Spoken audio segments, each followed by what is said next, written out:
Thank you, Julianne, and welcome everybody. Good morning and happy Valentine's Day. Uh, and welcome to the sixth and final presentation in Nancy's series on Celtic mythology. As I have listened to Nancy spinning her tales, I keep asking myself, what is it that makes stories so enjoyable? Science tells us that good stories engage listeners emotionally and that our brain responds to the story events as if they were actually happening to us, the listener. It seems to me that even after a few Celtic stories, that they have a special capacity to draw us in, and that's why they have endured so long and are still of such interest. So Nancy, many thanks for introducing us to the intriguing world of Celtic mythology. So please join Nancy next winter semester, I believe it is, when you're doing the Hopi. Is it winter? Summer. Summer, okay. Summer is King Arthur. Arthur. Right, thank you. Winter is Hopi. So two more opportunities to, pardon? Yeah, but this is just a one shot. We're gonna have a whole course on Arthur this summer. And in between Arthur and Hopi, right around Samhain, which is Halloween, I'm going to be doing a presentation on witches. Right, so lots to look forward to. So summer, uh, winter, and Halloween. Yes. Okay, here you Not are, that Nancy. order. Yeah. I think one of the things about story that draws us in, unlike movies, is that when you hear a story, you get to paint the picture yourself. And when somebody says the most beautiful woman in the world, you may not be thinking of Taylor Swift. You may have a very different vision. So several people have remarked on the fact that Welsh words look funny. Yes, they do. Welsh is a Celtic language. It's spoken primarily in Wales and in Patagonia, which surprised me. It's Indo-European language. There it is. It's an Indo-European language, but it's about as far from Irish as it's possible to get on the chart. Irish is it's the green one in the far left-hand corner, and Welsh is also green, but it's in the bottom right-hand corner. So some Indo-European languages, Romance languages like Italian and Spanish are mutually intelligible. If you know Spanish, you can read an Italian newspaper. If you know Irish, you cannot read a Welsh newspaper. The really two biggest oddities about the language are pronunciations of two double consonants. One is a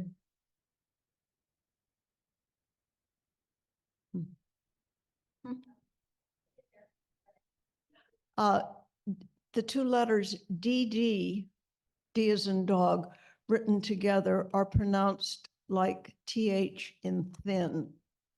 And LL, I think I discussed last week, is one of the oddest combinations to pronounce.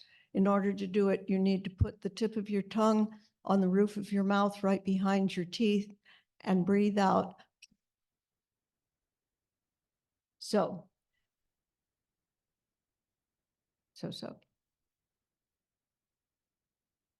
Nope. Okay. The first story for today is called Manawyddan, son of Lear, and it concerns several of the people from last week. Pryderi, remember him? These people, Pryderi and Rhiannon, are older but not necessarily wiser in this story. Pryderi is still the rash man who sent people, including himself, rushing to chase after Rhiannon, who in turn rebuked him for not just asking her to wait for him, not thinking before he acted. And she also rebukes him in this story for offering, I'll give you anything you want. And he says that to the man who really wants to marry her. So she remains the same sharp-tongued woman who speaks her mind, and her husband remains the same slow to think, quick to act person he was in the previous story. Now, although these may seem like ordinary mortals, their story does not take place in mortal time. Bendigeid Fran, remember the guy whose head kept talking for 87 years after he died, after he had it cut off. 87 years until someone opened the wrong door. And you know, that's just always happening in horror stories. Don't open that door. Now, when the next story begins, the one I'm going to tell you today, it sounds as if Bendigeid Fran had died just recently. Interesting thing that I just noticed with these stories, Bendigeid Fran and Ispafaden the giant, they're both larger than normal and their names are super long. I don't know whether there's any connection, but there could be. So after the companions of Bendigeid Fran buried the head of their king in London, Manawyddan, Bendigeid Fran's brother, despaired because now not only was his brother dead, but another king ruled Britain instead of him. Pryderi, son of Pwyll, spoke to him, "Lord, I hold in my possession the 7 cantrefs of Dyfed, the finest land in all of Britain. My wife, Kigfa, is there with my mother Rhiannon, who is still very beautiful. Come with me, meet her, and see if you'd like to have her as your wife." Well, this seemed like a good idea to Manawyddan, so they went to Arberth, the chief court of Dyfed. Rhiannon welcomed them and prepared a feast for everyone. Pryderi told her of his plan for her to marry Manawyddan, and she was very pleased with the idea. When the wedding was over and Manawyddan had slept with Rhiannon, in all of the stories, I can find no reference to any sort of marriage ceremony except the two of the couple spending the night together. That seems to be the commitment, which is not a bad way to do it. Pryderi and his wife Kigfa joined them on a circuit of Dyfed to see their kingdom and take pleasure in hunting. When they returned home, they went to the mound of Arberth with their lords and ladies. Now you'll remember that this is the same mound where Pryderi went to have a seat and saw Rhiannon moving slowly by. The mound where you'll either suffer an injury or see a marvel. Well, in this case, it seems to be a bit of both. As the 4 of them sat there, a mist descended so that they couldn't see each other. When the mist lifted, the 4 looked around, but they could see no one else but themselves. The members of the court, along with all the people, the cattle, everything had vanished. Only the empty buildings were left. "Dear Lord God," said Manawyddan, "where has everyone gone? Let's go search the land for them." And so the 4 companions set off. They searched the land far and wide, but couldn't find a single soul. They ate and drank in the court of Arberth until everything was gone. Then they took to hunting and fishing to feed themselves. They passed a year this way until one day Manawyddan said, "We can't live like this. Let's go to England and take up a craft." So they traveled to England and found a town filled with people. they took up the craft of making saddles. Manawyddan had never done such work before, but he made such beautiful saddles that no one wanted to buy a saddle for anyone but him. The craftsmen were really unhappy, and they got together and said, let's kill them. Pryderi heard of this, and he advised his friends to fight. Swear to God, Pryderi said, we should kill these peasants who plot against us. No, said Manawyddan, it will only cause trouble. Let's go to another town and take up a different trade. So they went to another town and became shield makers. But once again, the shields they made were better than any armorer in the town, so no one would buy from anybody but them. And the craftsmen plotted to kill them. I'll not take this from such villains, Pryderi said. We should fight. No, Manawyddan said, we don't want to upset anyone. Let's move on and begin again. So they went to yet another English town and became shoemakers. But, you know, no one would buy shoes from anybody but Manawyddan and Pryderi because they were so much better than all the rest. These men also decided to kill the newcomers. This is too much, Pryderi cried. Now we must stand up against these thieving churls. Manawyddan said, let's leave England and return to Dyfed. Perhaps the people of the land have returned by now. So the four companions journeyed back to Dyfed, but when they arrived, they saw that nothing had changed. No people, no cattle, no houses. They stayed in the palace and hunted every day for their food. Excuse me, did not mean to make the microphone growl. One morning, as Manawyddan and Pryderi were hunting for dinner with their hounds, the dogs ran ahead of them and dashed into a thicket of trees. Soon, however, they came running back out, even faster than they went in, followed by a great white wild boar, which led the men on a chase to a lofty fortress they had never seen before. Pryderi was determined to explore the great structure, but Manawyddan urged him not to go near it because he was afraid of magic. Nonetheless, Pryderi entered the structure. In the center of the courtyard, he found a huge marble slab over which was hanging a golden basin suspended by 4 chains that went up into the sky. As soon as Pryderi stood on the marble slab and touched the basin, however, his hands and feet were stuck and he'd lost his voice.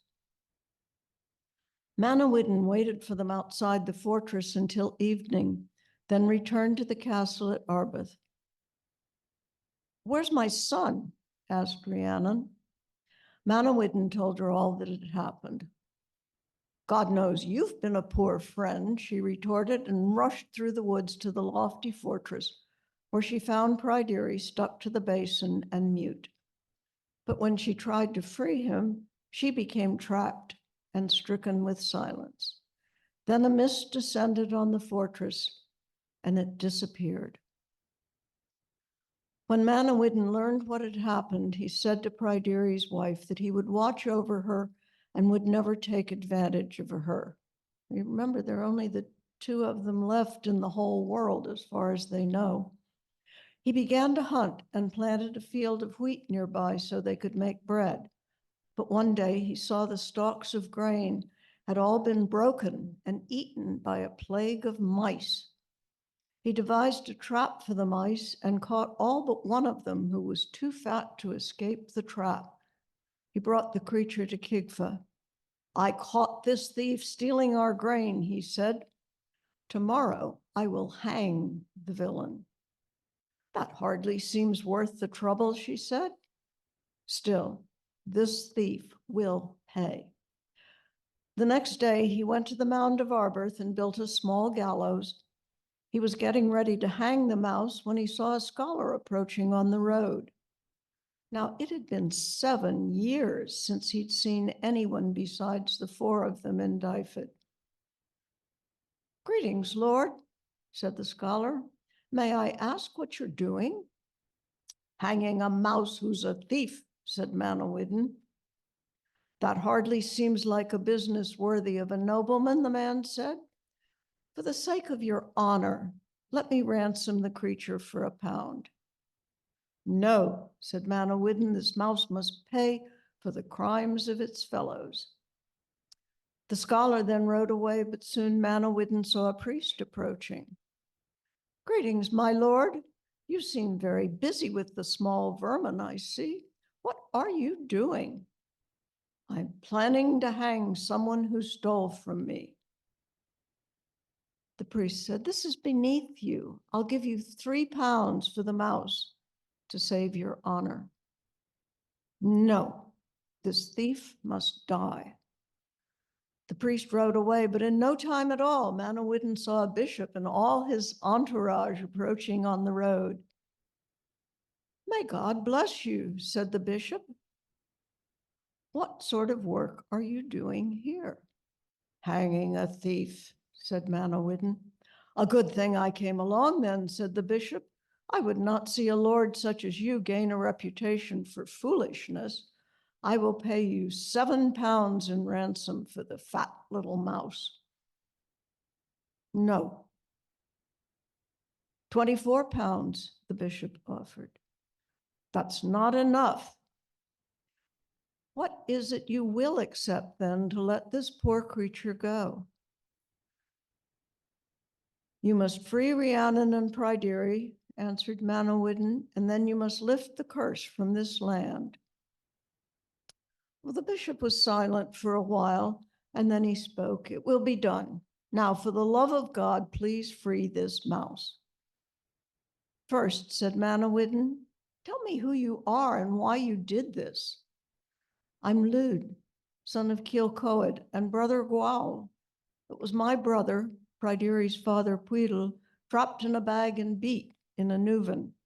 I have done all this for the honor of my family and to avenge my brother.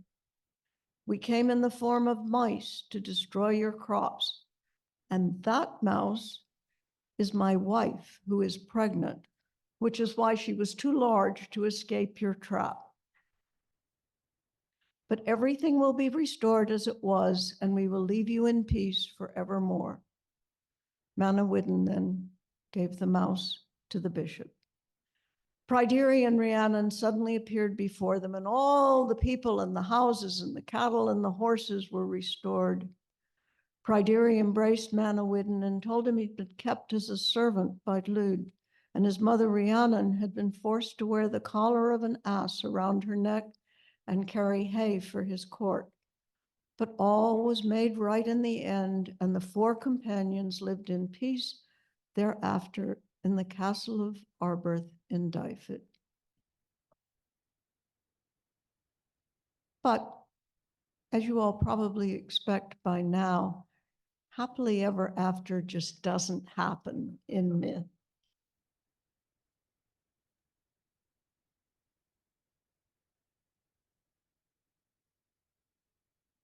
Now, earlier in the Irish myth, we met Epona, a horse goddess, and Rhiannon, in her stories, continues to be associated with horses, possibly as a horse goddess. And you may think, well, that's weird to have someone in human form associated with an animal. And yet, if you think about the 4 evangelists in the Christian religion, you've got Matthew, Mark, Luke, and John, each of them associated with an animal.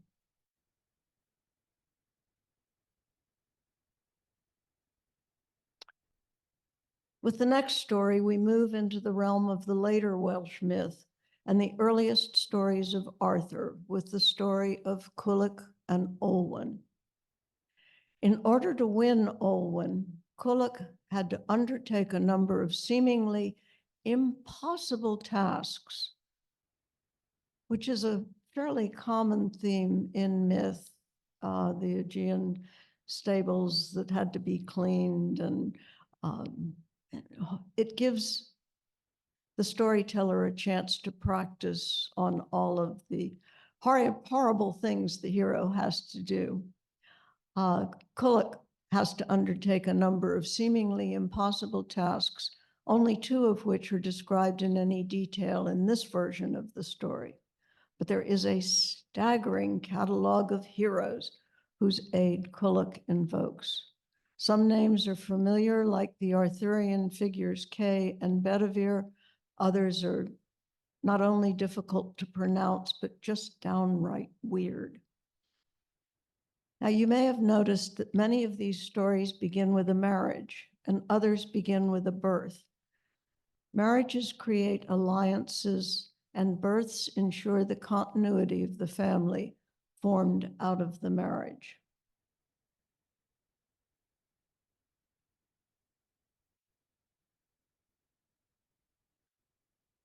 Clive, son of Celadon Wellig, wanted to marry a woman as noble as himself. He set his heart on Guliath, daughter of Annelwyd Wellig. I can't get my tongue around some of these words. And she agreed to marry him. But they don't ever appear again, so you don't need to worry about them. Soon after their wedding, she became pregnant. But at the time she conceived, she went insane and wandered the country, avoiding people. When it was time to deliver the child, her senses returned, and she found she was near a pigsty with a swineherd and his pigs. She was so frightened of the pigs that she immediately gave birth.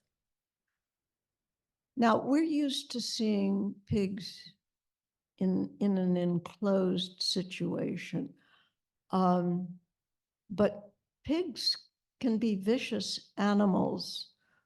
When we were living out on the Navajo reservation, we took our daughter out to visit some people, and she was about 2.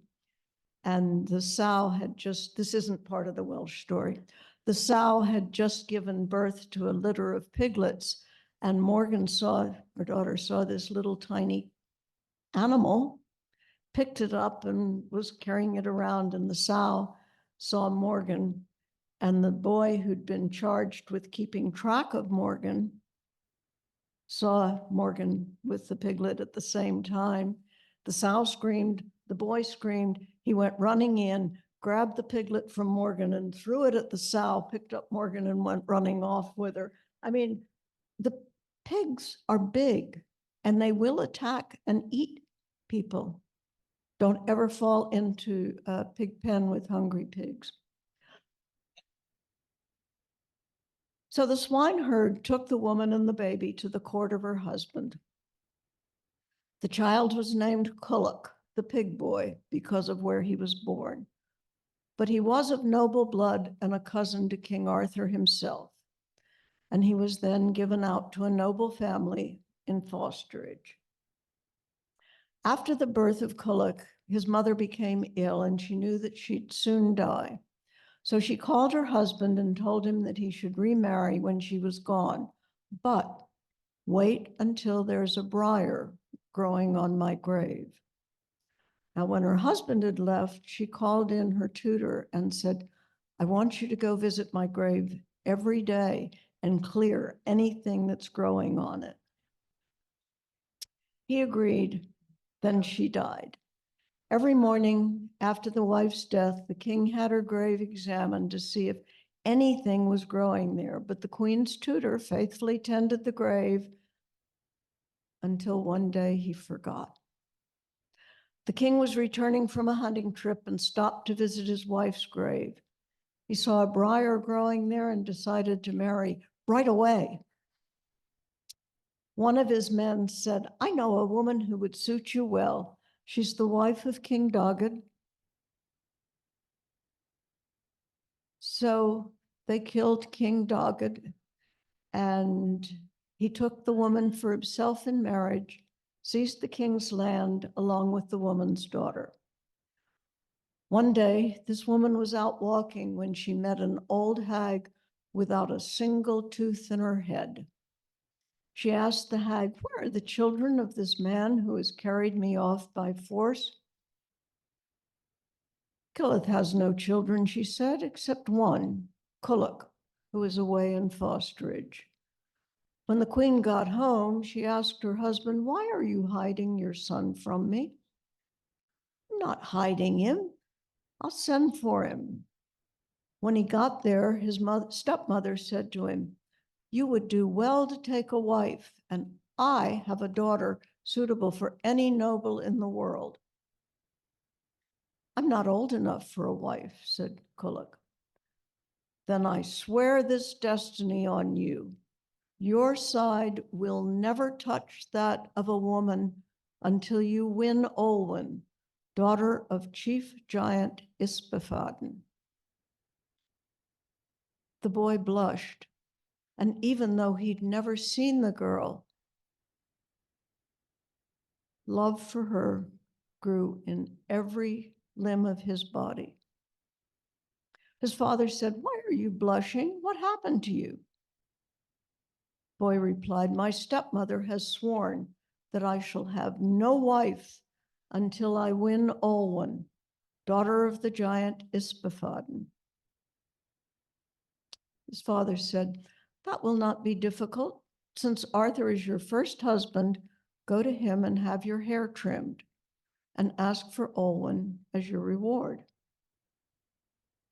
Kulloch set off on a glossy gray steed with a precious gold saddle, holding two sharpened silver spears and a battle axe, half a yard across from ridged edge to edge. It was so sharp an axe it would draw blood from the wind. He also had a sword with a gold hilt and blade, a gold-chased buckler, the color of lightning with an ivory boss, and two brindle white-breasted greyhounds wearing gold collars from shoulder to ear.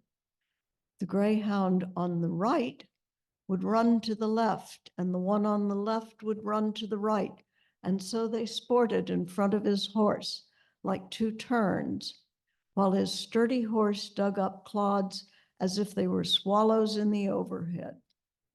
He wore a four-cornered purple mantle with a red gold apple in each corner, each apple worth 100 cows, while his footgear and stirrups from the top of his thigh to the tip of his toes were worth 300 cows in precious gold. So smooth was his steed's gait that not a hair on his head stirred during his entire journey to Arthur's court. I just love that. This storyteller was having so much fun imagining, you know. When he got there, he demanded that the gatekeeper open the gate. "I will not," the gatekeeper replied. "Well, why not?" "Knife has gone into meat and drink into horn, and there is a throng in Arthur's hall. Excepting the king of a lawful dominion or a skilled craftsman, no one may enter. You shall have mash for your dogs, corn for your horses, and for yourself hot peppered chops and an abundance of wine and entertainment. And you shall have a woman to sleep with and an entertaining song to listen to. Tomorrow morning, when the gate is open for the multitude that come here, you should be in first, and you may sit wherever you choose in Arthur's hall, from the upper end to the lower." "I will have none of that," replied Kulloch. "If you open the gate, well and good. If you continue to refuse me entry, I will dishonor your lord and give you a bad name from one end of the kingdom to another. In addition, I will give 3 shouts at the entrance to this gate that will be heard from Cornwall to Ireland. Any pregnant woman in this court will miscarry, and those who are not pregnant, their wombs will be oppressed and overturned, so they will never again bear children. However much you rail against the customs of King Arthur's court, you shall not enter until I've gone inside and spoken with Arthur. When the gatekeeper got inside, Arthur said, "Do you have news from the gate?" "I do indeed. 2/3 of my life has gone by, and 2/3 of your life as well. I have been from one end of the world to the other. I have never seen a handsomer looking man than the one who now stands at the entrance to the gate." "Well," said Arthur, "if you came in walking, go back running. Serve the lad with gold drinking horns and with hot peppered chops until he's had his fill of meat and drink. For it is a wretched thing to leave such a man as you describe out in the wind and rain." Then Kay spoke up. "If you took my advice, you would not abandon the customs of the court for this lad's sake." "Not so, good Kay. We are noblemen so long as others come to us, and the more gifts we distribute, the greater will be our reputation and fame and glory." So the gatekeeper returned to the gate and opened it for the boy. But whereas everyone else dismounted outside at the mounting block, Kulloch rode in on his steed and straight up to Arthur.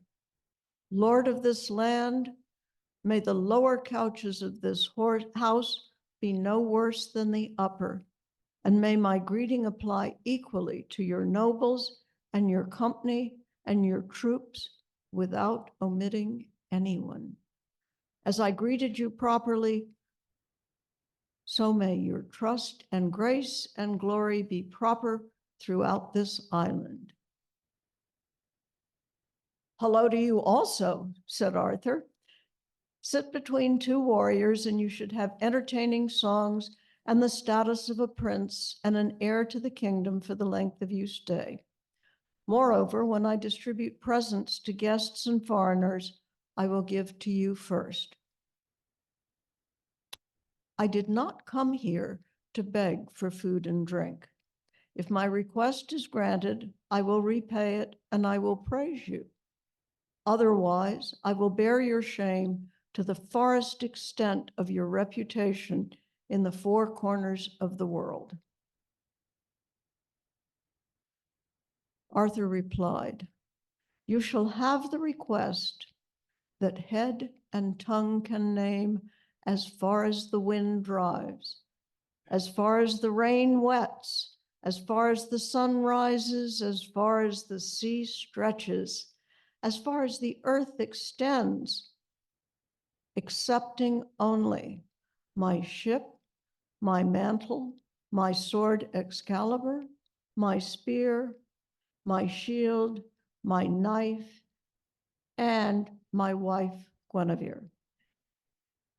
Last in the list, interesting.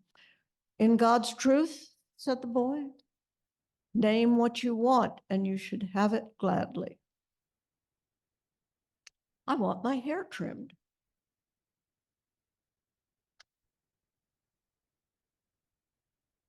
"You shall have that," said Arthur, who took a gold comb and silver-handled scissors, combed the lad's hair and began to trim it. Now, this may sound like a very odd request and response, but in Europe in the early Middle Ages, for nobles, getting their hair trimmed marked a transition from infancy, where the hair just grew long, to youth. But even more importantly, it established a bond between the child getting his hair cut and the person cutting it. For example, Charles Martel sent his son Pippin to the king to get his hair trimmed, and the king became like a father to him. So you're establishing a relationship. making a connection. As Arthur trimmed the boy's hair, he asked, "Who are you? My heart grows tender toward you, and I know that you must come from my lineage. Tell me who you are." "I am the son of Clyde, son of Celadon Wellig." Arthur said, "So you are my cousin, therefore. Name your desire, and you shall have it, whatever mouth and tongue may name." "Then I ask for Olwen, daughter of Chief Giant Ispafaden, and I invoke her in the name of your warriors." Now, at this point, the story continues with a list of well over 100 warriors, which I am not going to give you this morning. The list starts with Kay and Bedivere and continues on into many names. And some of them have a short little bit saying, he's the one who did such and such, you remember. So this list of names is a veritable goldmine for people doing research into the roots of Arthur, but it's not important for our story. Arthur said, "I have heard nothing of this girl, nor of her parents, but I will gladly send messengers to learn of her." And that night, messengers were sent out to the far reaches of the kingdom, but at the end of the year, they'd found nothing. Kulluk complained. "Everyone else obtained his request, but I'm still waiting. I will leave and bear your shame with me." "You're not being fair to Arthur," Kay said. "Come with us. We will search until you say either the girl doesn't exist or we find her. We will not leave you." Now, Kay had this talent. 9 days and 9 nights his breath would last underwater. And for 9 days and 9 nights he could go without sleeping. No doctor could cure a wound from Kay's sword. He could be as tall as the tallest tree in the forest when he pleased. And while the rain was heaviest, a handspan above what was in his hand would be dry by reason of the heat that he generated. And when his companions were the coldest, that would be the kindling for the lighting of a fire. A really good person to have around. Arthur also summoned Bedivere, who never avoided any errand on which Kay went. No one on the island was as handsome as Bedivere, except for Arthur, and though he was one-handed, no 3 warriors on the same field could draw blood faster than he. Moreover, he could make 1 thrust with his spear and 9 counter thrusts. Arthur called upon a guide, saying, "Accompany these warriors on this errand," for there was no worse guide in the country. He had never returned without fulfilling his errand. He was Arthur's nephew, his sister's son, and his first cousin as well. Finally, Arthur summoned Manu, for if they came to a pagan land, Manu could cast a spell through which they could see everyone and no one could see them. This party rode out until they reached a great level plain and saw a fortress, the strongest one they'd ever seen. They journeyed throughout the day, and when they expected to reach the fortress, they were no nearer than at first. Soon, though, they could see a great flock of sheep with neither end nor limit to it. Sheep everywhere. And a shepherd watching from the top of a mound, a cloak of skins on him, and a shaggy mastiff at his side, larger than a 9-year-old stallion. The shepherd had never lost a lamb, much less a sheep. Kay said to Gur, interpreter of languages, Go talk to that man over there. Find out where we are. Okay, I never promised to go any farther than you did, so let's go together. Don't worry, I'll put a spell on the dog so it harms no one. They approached the shepherd and asked, whose fortress is that ahead? Everyone knows this is the fortress of giant Ispafaden. Who are you? We're messengers of Arthur who have come for Olwen. May God protect you, man. For all the world, do not say that, for no one who has made that request has ever left here alive. Then Kulak gave the shepherd a gold ring. He tried to put it on, but it didn't fit, so he put it in the finger of his glove, went home, and gave it to his wife. Where did this come from? It's not often you find treasure. I went to the sea, he replied, to find seafood, and what did I see but a body washing in on the tide? I never saw so beautiful a body, and on its finger I found this ring. The sea strips dead men of their jewels, she replied. Show me the body. Wife, you will see the owner of that body here soon. Who is he? She asked. Kulak, and he has come for Olwen. When the shepherd told his wife who Kulak's parents are, she was happy because the boy was her nephew, her sister's son. But she was sad because she'd never seen anyone who came to request Olwen depart with his life. The visitors came to the gate of the shepherd, and his wife heard the clamor of their arrival. She ran out to give them a joyful welcome. But when they entered the house, Kay picked up a piece of firewood. When the woman went to embrace him, he thrust the log between her hands, and she twisted it into a coil. Woman, said Kay, had it been I you squeezed, no one else would ever love me.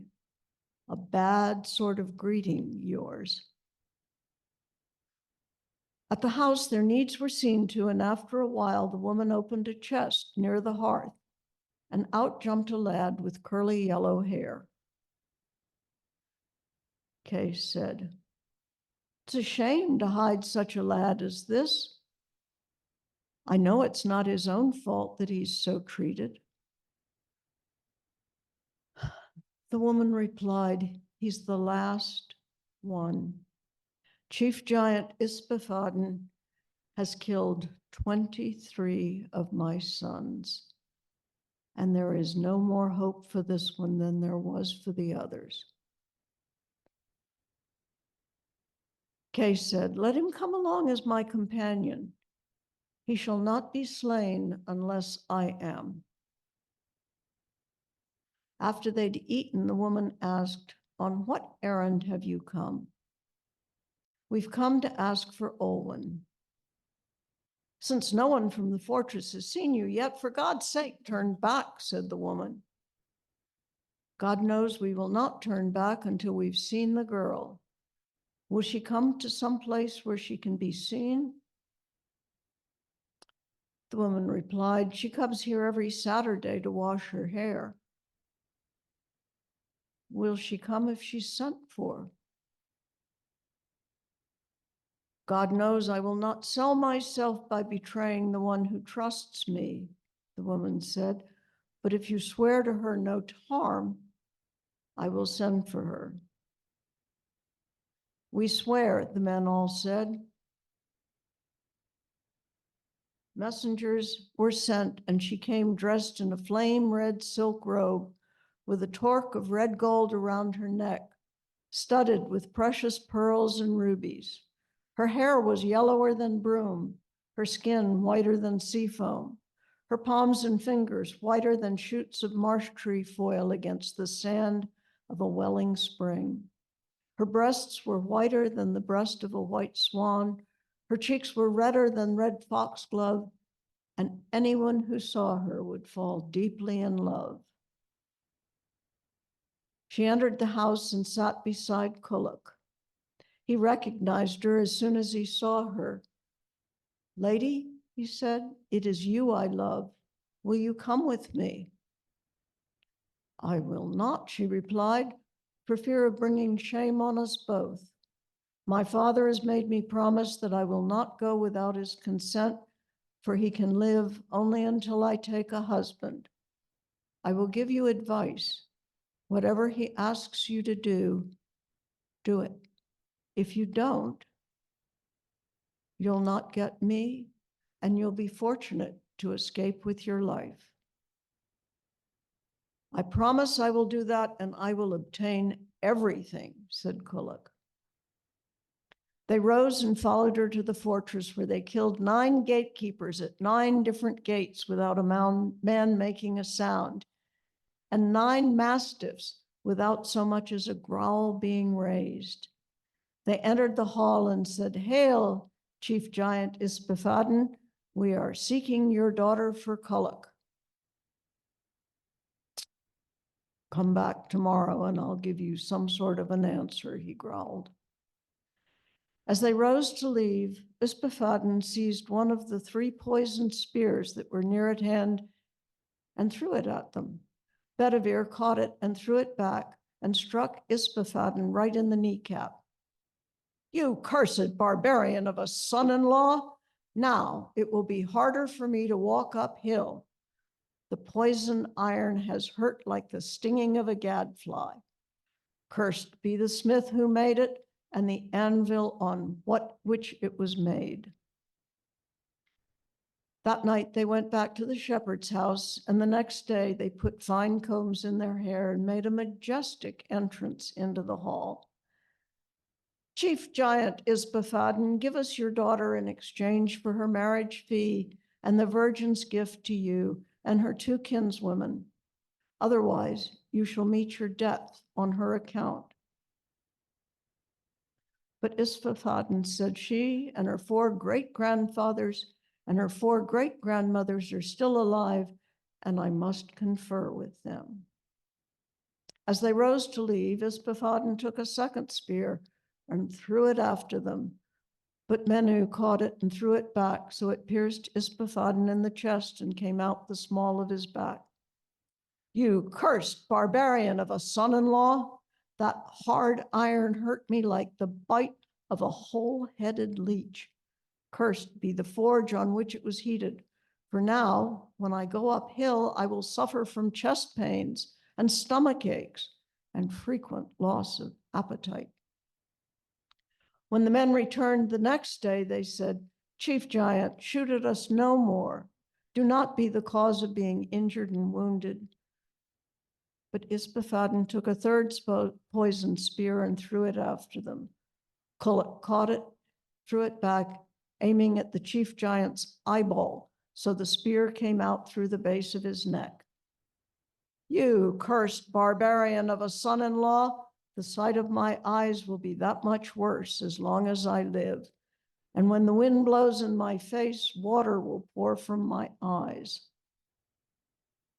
When they came back on the 4th day and asked for Olwen, Ispafaden said, "Who is it who asks for my daughter?" "I am he," said Kuluk. A chair was brought, and they sat face to face.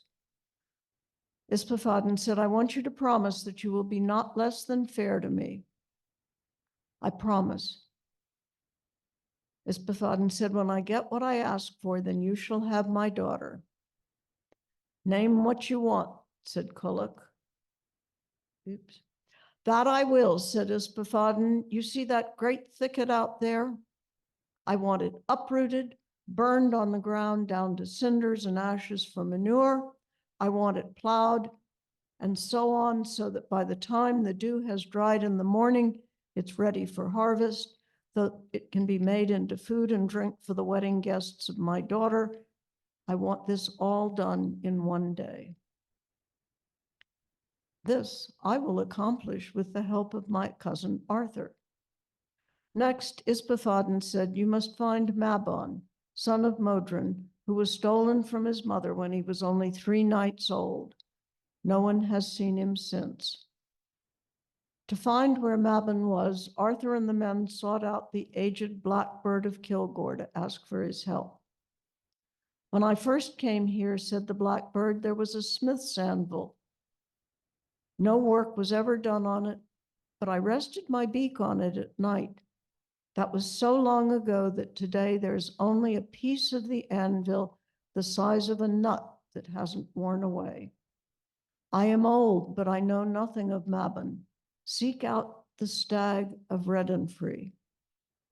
When they came to the ancient stag, they asked if he knew where Mabon was. When I first came here, said the stag, there was a single oak tree. It grew into a mighty tree with 100 branches.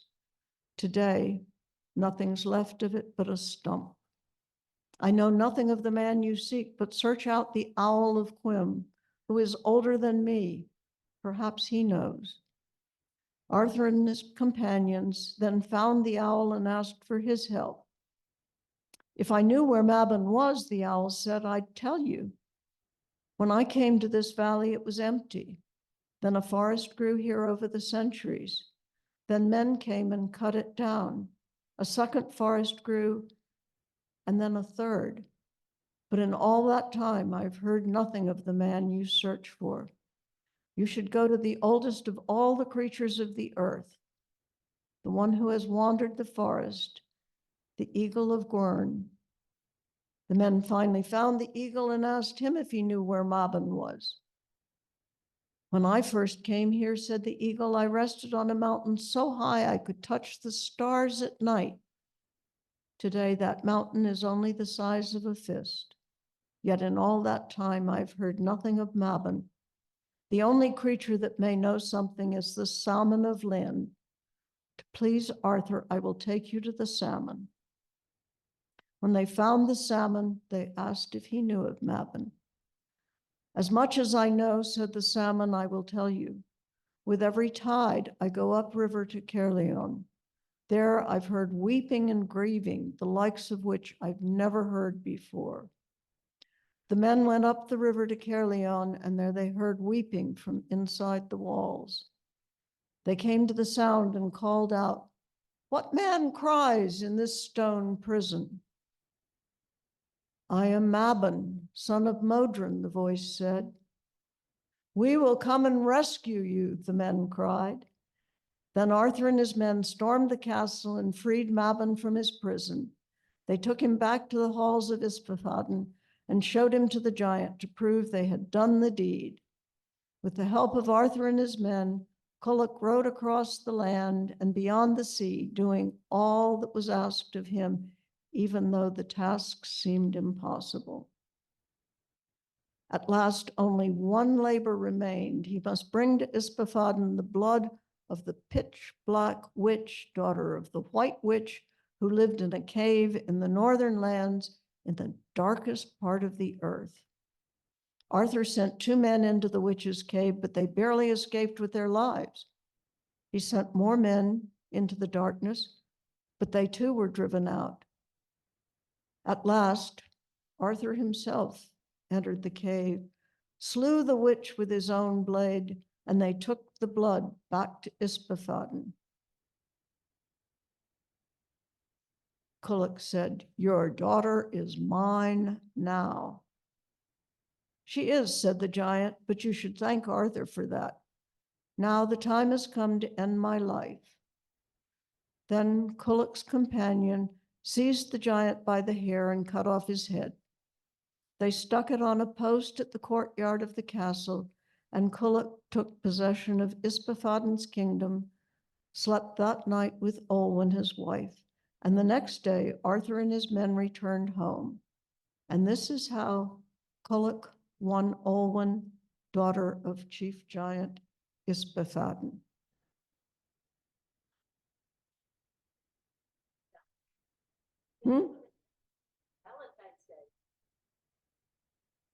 So, questions? Yes.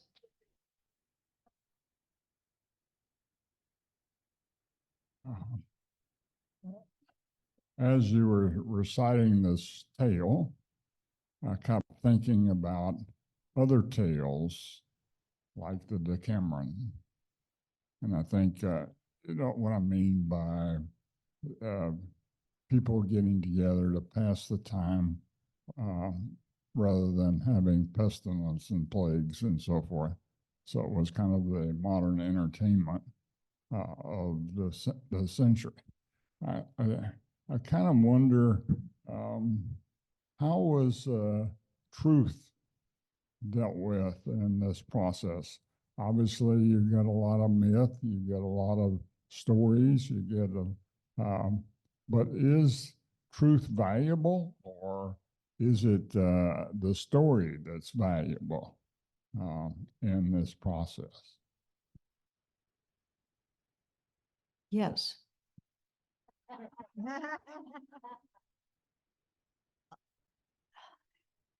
There's several different sorts of truth. There's the truth that science finds, and that is subject to change. Scientists of 500 years ago would not understand the science of today. But science, by its own laws, is provable.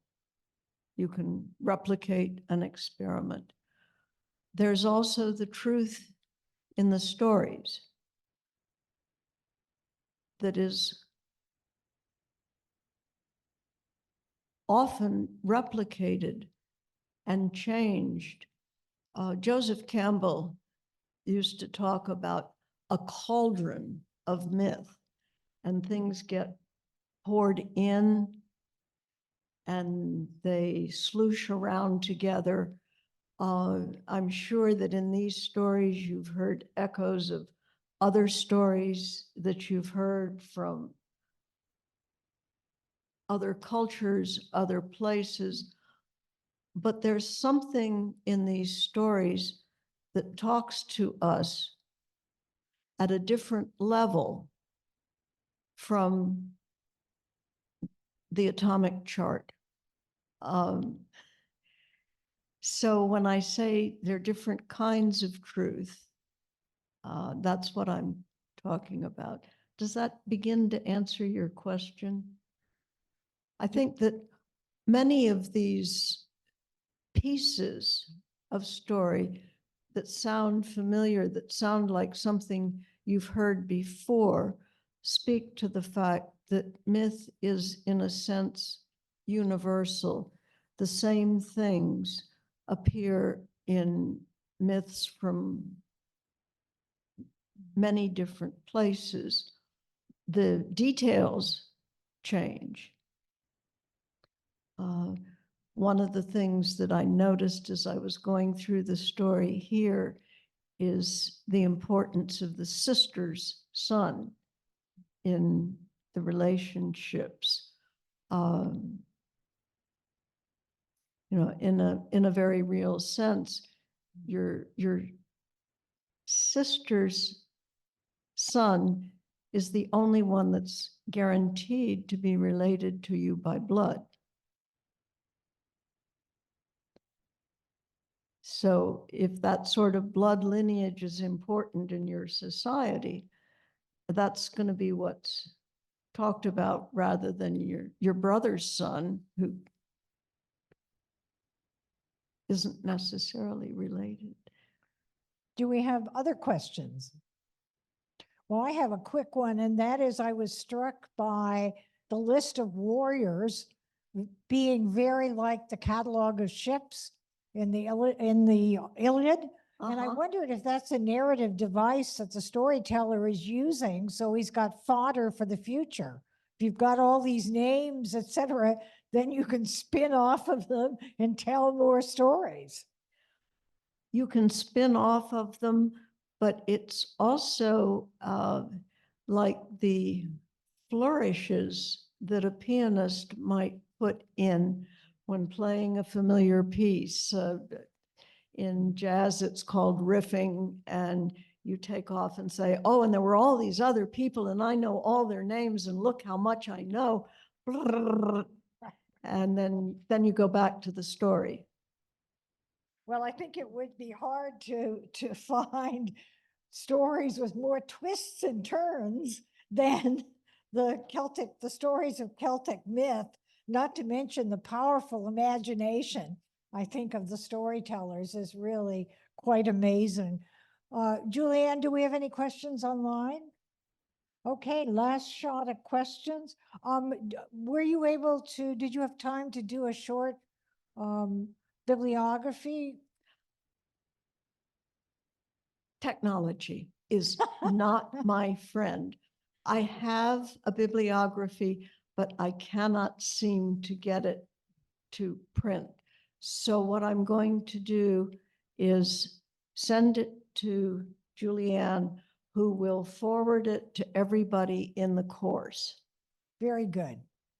Well, thank you ever so much, Nancy, and our very good audience. Thank you.